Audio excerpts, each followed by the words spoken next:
నమస్తే, welcome to 99 TV updates చూద్దాం. AP ముఖ్యమంత్రిగా బాధ్యతలు చేపట్టిన చంద్రబాబు ప్రభుత్వ యంత్రాంగంలో ప్రక్షాళనపై దృష్టి పెట్టారు. మంత్రులకు శాఖలు కేటాయించిన నేపథ్యంలో ఆయా శాఖల్లోని అధికారుల బదిలీలపై సీఎం చంద్రబాబు కసరత్తులు చేస్తున్నారు. సమర్థత, నిబంధనల పట్ల చిత్తశుద్ధి ఉన్న అధికారులకే కీలక పోస్టింగులు ఇవ్వాలని భావిస్తున్నారు. గత ప్రభుత్వ హయాంలో వైసీపీ నేతలతో సన్నిహితంగా మెలిగి చెడ్డ పేరు తెచ్చుకున్న వారిని దూరం పెట్టేందుకు సిద్ధమయ్యారు.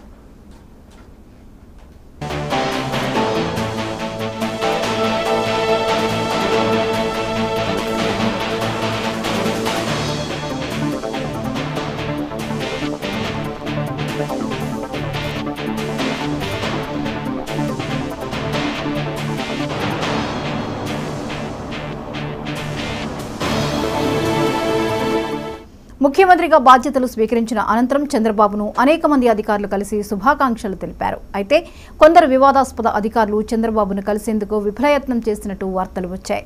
పలువురు అధికారులకు అనుమతి లభించలేదని, ఎలాగోలా ఒక ఇద్దరి అధికారులు చంద్రబాబును కలిసినప్పటికీ వారి నుంచి బొకేలు తీసుకోవడానికి చంద్రబాబు నిరాకరించారని సమాచారం.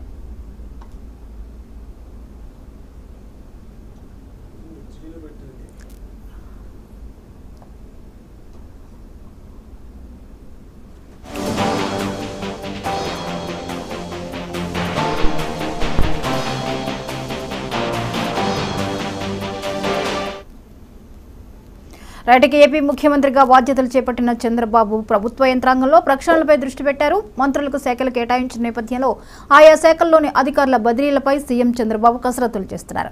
ఈ అంశంపై మరిన్ని అప్డేట్స్ ని బ్యూరో చీఫ్ రాఘవేంద్ర అందిస్తారు. రాఘవేంద్ర, చెప్పండి, చంద్రబాబు నాయుడు ఈ బాధ్యతలన్నీ చేపట్టిన తర్వాత అనేక మార్పులు చేర్పులు చేస్తున్నట్లుగా తెలుస్తోంది. ఇక శాఖల్లోని అధికారుల విషయంలో కూడా ఆయన కసరత్తులు చేస్తున్నారు. వివరాలేంటి?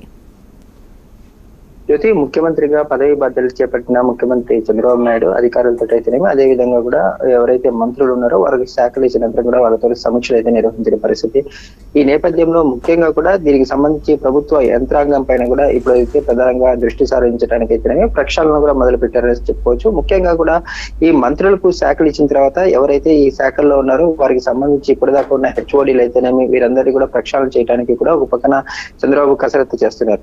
ముఖ్యంగా చూసుకుంటే గత ప్రభుత్వ హయాంలో ఏకపక్షంగా వ్యవహరించిన వారికి, ప్రభుత్వానికి అయితేనేమి ఆ శాఖకు చెడ్డ పేరు తీసుకొచ్చిన వారిని కూడా పూర్తి స్థాయిలో కూడా పక్కన పెట్టడానికి కూడా సిద్ధమైనట్లు తెలుస్తుంది. అదే విధంగా చూసుకుంటే ఈ రోజు సాయంత్రం కూడా సిఎస్ తోటి అయితేనేమి, అదే విధంగా డీజీపీ తోటి కూడా ఏదైతే ముఖ్యమంత్రి చంద్రబాబు నాయుడు భేటీ అవనున్నారు. ఈ నేపథ్యంలో ఎవరైతే ఏ శాఖకు దీనికి సమర్థవంతంగా చిత్తశుద్ధితోటి నిర్వహించగలరో వారికి సంబంధించిన లిస్ట్ ని కూడా ఒక పక్కన ప్రిపేర్ చేసే అవకాశాలు కూడా పూర్తిగా కనిపిస్తున్నాయి. ఈ రోజు సాయంత్రము ఈ సిఎస్ తోటి భేటీ అనంతరం కూడా పూర్తి స్థాయిలో ఈ రోజు రేపట్లో కూడా ఏ శాఖలకి అయితేనేమి ఎవరెవరు హెచ్ఓడీలుగా ఉంటారో, అదే విధంగా చూసుకుంటా ఉంటే పూర్తి స్థాయిలో కమిషనర్లు అయితేనేమి దీనికి సంబంధించి పూర్తిగా కూడా అభివృద్ధి, రాష్ట్రానికి సంబంధించి అభివృద్ధి ప్రధాన ధ్యేయంగా కూడా చంద్రబాబు నాయుడు పనిచేస్తున్నాడని చెప్పుకోవచ్చు. దీనికి సంబంధించి ఇప్పటికే కూడా ఒకసారి అధికారులతో అయితేనేమి, అదే విధంగా మంత్రులతో కూడా సమావేశాలు అయితేనేమి రివ్యూ కూడా నిర్వహించిన పరిస్థితి పూర్తిగా కూడా కనిపిస్తుంది. ఈ నేపథ్యంలో ప్రభుత్వానికి శాఖలకు మచ్చ లేకుండా అభివృద్ధి ప్రధాన నడిపించడానికి ప్రధాన ధ్యేయంగా ఉన్నట్లు కూడా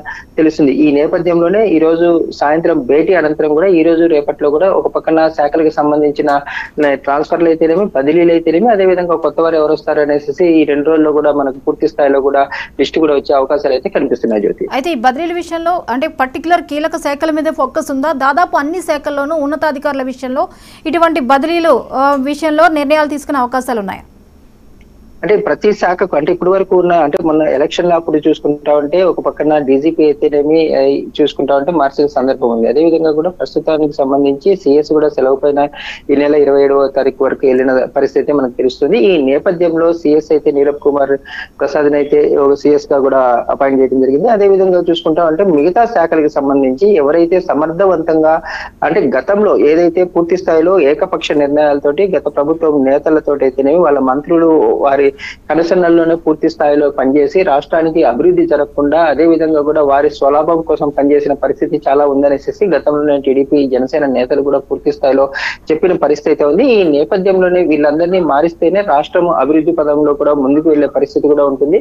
ఈ నేపథ్యంలోనే పూర్తి స్థాయిలో కూడా శాఖలకు సంబంధించి హెచ్ఓడీలు అయితేనేమి గతంలో వారిని కూడా ఎవరైతే చిత్తశుద్ధితో పనిచేసే వారిని తప్పనించి మిగతా వారందరినీ కూడా మార్చడానికి అయితే ఇప్పటికే అయితే ఒక పక్కన ప్రభుత్వ యంత్రాంగం అయితే పూర్తి పూర్తి స్థాయిలో కూడా కసరత్తు అయితే పూర్తి చేసింది అనేసి కూడా తెలుస్తుంది. దీనికి సంబంధించి ఈ రోజు ముఖ్యమంత్రి కూడా ఒక పక్కన సిఎస్ కూడా సాయంత్రం భేటీలో కూడా దీనికి సంబంధించిన నివేదికలు కూడా ఇచ్చే అవకాశాలు కూడా కనిపిస్తున్నాయి జ్యోతి. అంటే అటువంటి సమర్థవంతమైన అధికారులు ఎవరు అనే దాని మీద ఏమైనా ఒక లిస్ట్ ఏమైనా రెడీ అయ్యి ఉండొచ్చా?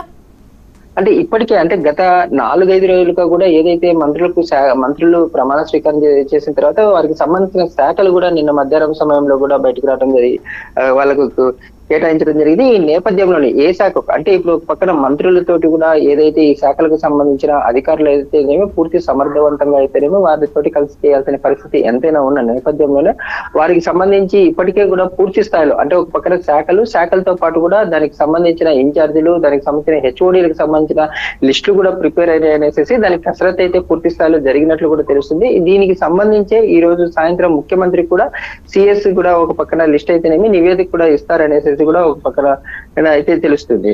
Right, thank you Raghavendra.